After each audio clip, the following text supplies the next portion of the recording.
For our Creative Coder project, we decided to do it on Leo Villareal.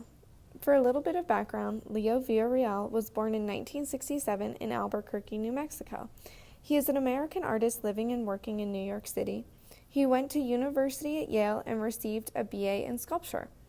He then went to receive his graduate degree from NYU School of the Arts Interactive Telecommunications program. In general, Leo's work combines LED lights and encoded computer programming to create visual displays.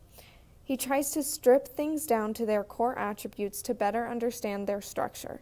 He does a lot of his work based on a piece's simple aspects such as their pixels or their zeros and ones in their binary code, and then he tries to turn them into light displays. He determines the core physical aspects of a piece's work, and then he tries to incorporate aspects such as time or interactivity into their code. Villareal has created many site-specific works, and he is part of many permanent collections at many museums, including the Museum of Modern Art at New York. Now we are going to go into a couple of work that we found interesting of Leo Villareal's. Our first project we are going to discuss is called Diamond Sea, which Leo Villareal created as part of a limited edition set. It's a 7x7 piece, so it's relatively small compared to his larger scale works and public projects.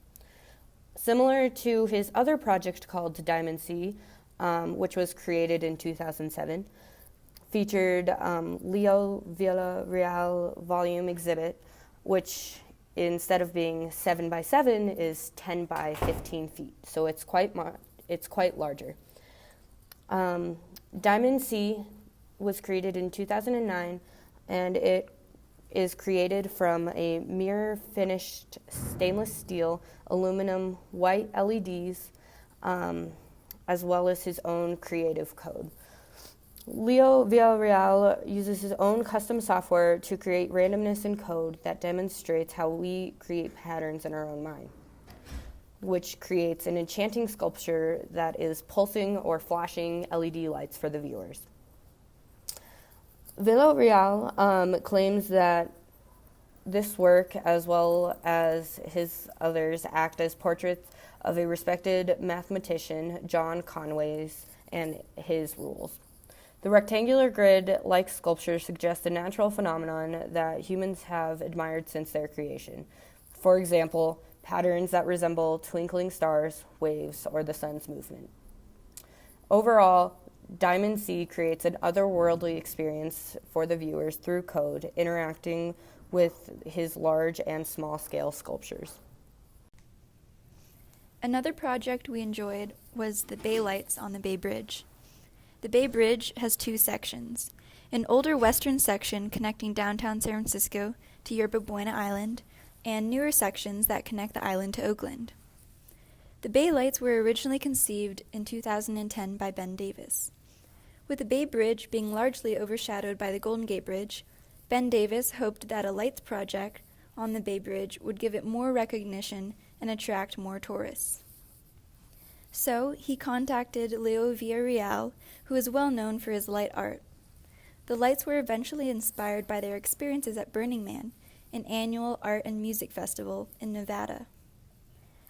The lights are designed to be invisible to people driving on the bridge to prevent distraction and can be seen best from the San Francisco waterfront. The project was built with 25,000 LEDs attached along the vertical steel support cables. Leo Villareal programmed the lights to create a series of abstract patterns that appeared across the bridge from dusk until dawn. The way the abstract patterns are created is relevant to the weather patterns, tides, and volume of traffic on the bridge at any given time. Data is taken from these variables and is used to change the shapes, brightness, and speed of the lights. Since the Bay Lights have been created, the bridge has gained much more recognition and has largely contributed to the beauty of the San Francisco waterfront. Thank you for listening to our presentation on Leo Villareal. We hope you enjoyed it as much as we did.